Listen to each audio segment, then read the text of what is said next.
Herkese merhaba, kanalıma hoş geldiniz. Almanya'nın ABC'si devam ediyor. Bugün ben yine G harfinde gurbetçi konusuna devam edeceğim. Çünkü gurbetçi konusu bir videoda anlatılabilecek bir konu değil. İlk videomuzda gurbetçilerin ilk gelişinden, tarihsel gelişimlerden, hangi şartlarda yaşadıklarından bahsetmiştik. Bugün biraz daha tarihsel süreç içerisinde gurbetçilerin Almanya'da nasıl değişimler yaşadıklarını, Almanya'yı nasıl değiştirdiklerini biraz anlatacağım. Şimdi bir kere zaman içerisinde gurbetçi veya Almanca'daki deyimiyle Gastarbeiter, bunların tabi toplum içerisindeki yeri değişti. En basit anlatımıyla şöyle söyleyelim. İlk geldiklerinde bir profil sınıfı, yani profil değerlendirmesi yapmıştık. Üçte birlik kısmı yetkinliği olan kesim, mesleği olan kesim. Üçte ikilik kesim aslında vasıfsız bir kesim. Onlar en basit işlerde çalıştılar.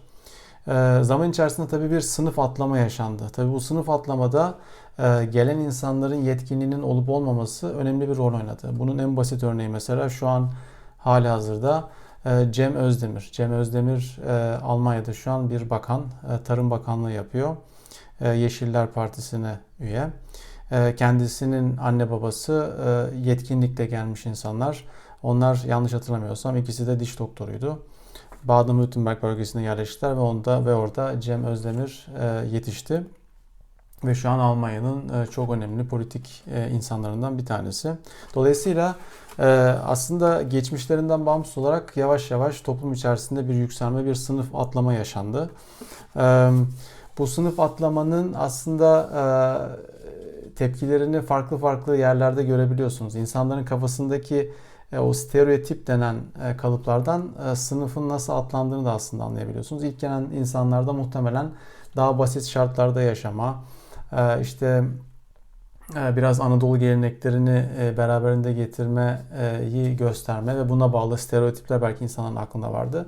Şimdi Türk kökenli insanlarla ilgili veya Türklerle ilgili çok sabit akla gelen, özellikle erkekler için çok sağlam bir spor arabası var. Ein fettes Auto hat er. Böyle bir algı var. Tabii öyle sağlam bir pahalı spor araba alabilmeniz için yani en azından orta sınıfa geçmiş olmanız lazım. Dolayısıyla bu bile, yani bu ön yargı bile aslında sınıf atlandığını gösteriyor. Zaman içerisinde aidiyet konusunda sarsıntılar yaşandı. Yani ilk gelenler değil de sonradan doğanlar arasında böyle çalkantılar olmaya başladı. Birçok ülkeden ülkeye geçişte de bu kimlikle alakalı çalkantılar illa oluyor. Yükselişler, inişler oluyor. Bu aidiyet kısmı Türkiye ile Almanya arasında biraz değişik oldu. Yani 200 sene evvel Almanların Amerika'ya göçüyle birlikte oluşan kimlik kaybolması, kimlik yok oluşu aslında tam olarak yaşanmadı. Yani Türklerin ben tam olarak burada asimile olduklarına inanmıyorum. Asimile olabileceklerini de çok düşünmüyorum. Yani eğer süreç bu şekilde gelişirse bunun birkaç sebebi var. En önemli sebeplerden bir tanesi tabii dilin korunması. Dil hala korunuyor. Yani yeni nesillerde bu o kadar korunmuyor deniyor ama ben korunma seviyesinin hala çok yüksek olduğunu düşünüyorum. Herhangi bir size yüzde veremeyeceğim ama dil hala korunuyor. Buradaki en önemli faktörlerden bir tanesi ithal gelin ya da damatlar. Bunlar sürekli beslediği için aile içerisinde veya büyük ailede veya akrabalar arasında illaki bir Türk kökenli veya Türk kökenli demeyelim, Türkiye'den gelen bir insan oluyor. Ana dili Türkçe olan, ana dili Türkçe olanı basıyorum burada.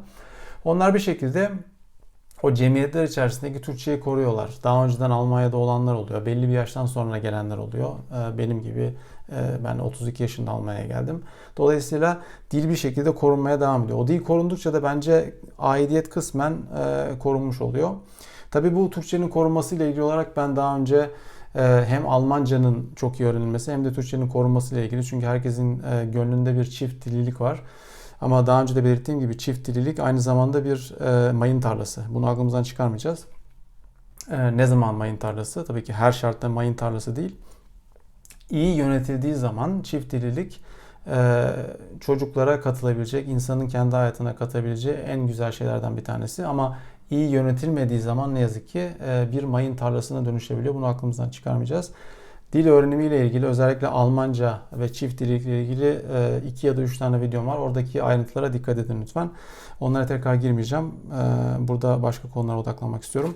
Bu sınıf değişimiyle ilgili Alman toplumu içerisinde Türk kökenlerin bir kırılma noktası oldu bence. Yani bu sınıf atlama olayı zaten kademe kademe gerçekleşiyordu. Bence şu an çok ciddi bir şekilde orta sınıfa bir geçiş var. Türk kökenliler için konuşuyorum özellikle. Bunun kırılma noktası çok acayip bir şekilde pandemi döneminde yaşandı. Pandemi döneminde aşı beklentileri vardı.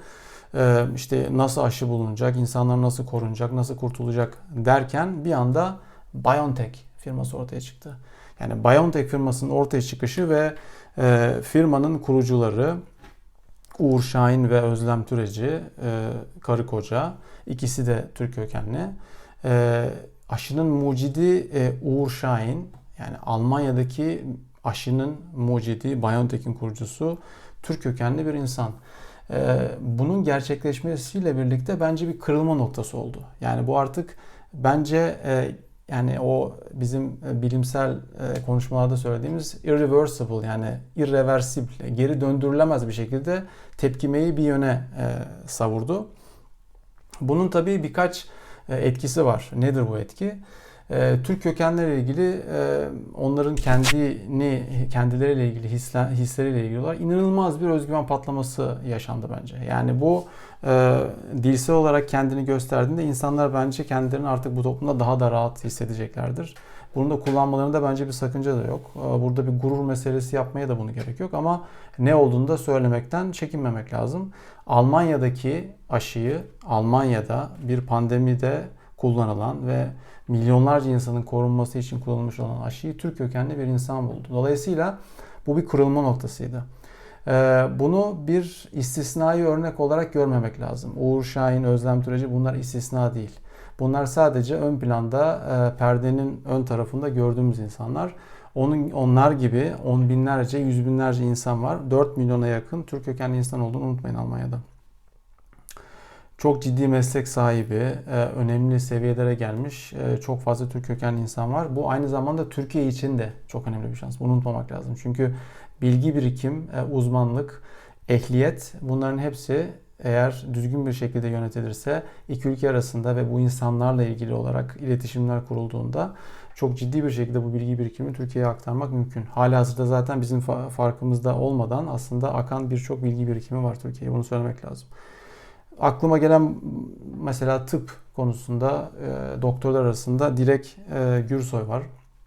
Dilek Gürsoy Almanya'nın en ünlü, en önde gelen cerrahları arasında bir kalp cerrahı. İnanılmaz işler yapıyor. Aklıma gelen birkaç isimden bir tanesi bu. Cem Özdemir'den zaten bahsetmiştik. Siyasetten tutun ticarete, ticaretten tıbba, mühendisliğe, her ne konuda ararsanız arayın inanılmaz bir yükseliş var. Sınıfsal atlama var. Bunu aklımızdan çıkarmayacağız.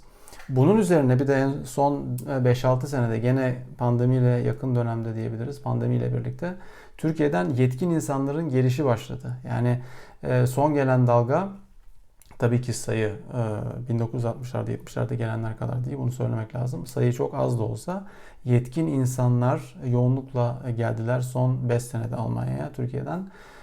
Bunlar da tabii ki toplumun belli bir sınıfına, belli bir orta sınıf ve orta sınıfın üstüne oturacaklar. Bu şekilde çok değişik bir çeşni, çok değişik bir karışım meydana geldi Almanya'da.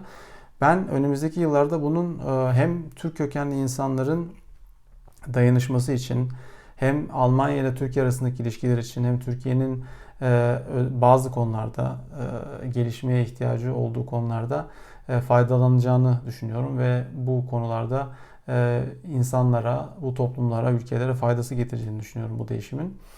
Yani bu şekilde gurbetçi konusunun ikinci videosunu çekmeyi düşündüm. Yani o kırılma noktasından sonra artık bence bu geri döndürülemez bir şekilde bir noktaya geldi Almanya'da. Çok kısa olarak da şunu söyleyeyim. O kırılma noktasından sonra bence artık şu söylenebilir. Eskiden gurbetçilerden veya Türk kökenli insanlardan bahsederken hep Almanca tabiriyle katkıda bulunuyorlar ve katkıda bulundular fiili kullanılıyordu. Bunun Almancası beitragen. İçinde tragen kısmı da var. Tragen taşımak demek ama beitragen dediğinizde bir katkı vermek, katkıda bulunmak anlamını taşıyor. Ama bence bu katkıda bulunma kısmı artık bitti. katkıda bulunma yok. Artık beraber taşıma var. Yani beitragen'dan artık mittragen'a geçti. Es ist nicht mehr ein beitragen, es ist ein mittragen. Also die türkischstämmigen oder die Türken tragen Deutschland mit. Die tragen nicht nur bei, sondern die tragen mit. Yani artık Türk kökenli insanlar veya Türkler Almanya'da bu topluma bir katkı sağlamıyor sadece. Onlar bu ülkeyi aynı zamanda taşıyorlar. Özellikle son yıllardaki girişimlerden sonra çok üst seviyelere çıkan insanlarla birlikte bunu gördük ve görmeye devam ediyoruz. Önümüzdeki yıllarda bunu daha da çok sıklıkla görmeye devam edeceğiz deyip videomu kapatıyorum. Abone olmayı sakın unutmayın. Bir sonraki videomuzda görüşmek üzere. Kendinize çok iyi bakın.